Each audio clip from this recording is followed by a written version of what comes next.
wachezaji, mambo ya nje, TANESCO. Tukumbuke si bado ni familia. Hapa tu tunatafuta makombe, lakini tukitoka tunarudi kwenye mambo yetu mengine. Kwa hiyo niwaombe tucheze kwa amani, tucheze kwa furaha, kwa kushirikiana, na nawatakia ushindi, nawatakia mchezo mwema.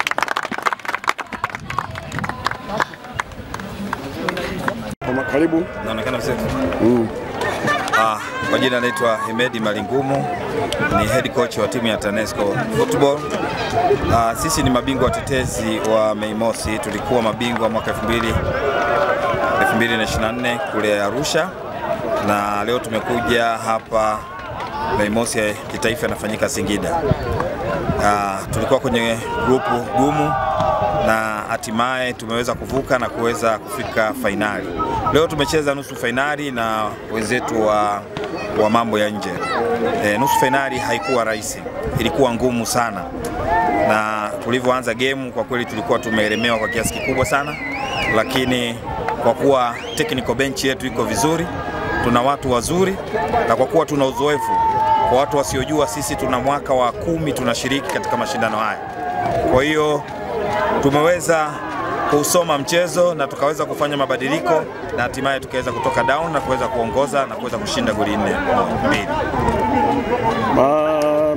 Hali ya hewa na hali ya mashindano unaizungumziaje? Hali ya mashindano kwa kweli ni ngumu, Timu nyingi zimedhamiria kuchukua kombe hili. Kama unavyojua, kombe hili huwa linakabidhiwa na Mheshimiwa Rais. Kwa hiyo kila mtu anataka aende kupeana mkono na Mheshimiwa Rais. Kwa hiyo mashindano yalikuwa magumu, na sisi ambao tunatokea Dar es Salaam tumekuja katika eneo ambalo lina baridi, kwa hiyo ilikuwa inatupa vigumu kidogo kuweza kuzoea hali ya hewa, lakini uzoefu wetu umesaidia kuweza kufikia hatua hii. Karibu. Majina yetu Shabani Maganga, kocha wa timu ya Wizara Mambo ya Nje. Kwa hiyo namshukuru Mwenyezi Mungu kwa mechi ya leo, kwani tumetoka 4-2, lakini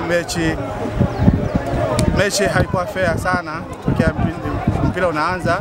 Kwa hiyo kama tumetolewa kwenye mchezo, kwa hiyo wachezaji walikuwa wametoa, psychology ilikuwa ishatoka. Kwa hiyo tukajaribu kuwarudisha, lakini tayari makosa ya waamuzi ndio yalisababisha wachezaji kuwa concentration na mpira ikapotea. Kwa hiyo lakini namshukuru Mwenyezi Mungu kwa kila kitu, kwani hii hatua tuliyofikia ni hatua kubwa, lakini hatujakata tamaa. Sasa hivi tunajiandaa na kugombania mshindi wa 3 ambayo mechi ijayo ambayo tutashiriki. Kwa hiyo sisi kwetu tunamshukuru Mwenyezi Mungu kwa hatua hii ambayo tumefikia. Mashindano ya mwaka huu unayonaje? Mashindano ya mwaka huu ni magumu sana, yana fitna nyingi sana. Kwa hiyo ni mashindano ambayo yanaonyesha sasa hivi ukomavu. Kwa hivyo timu lazima zijiandae kwa kiasi kikubwa.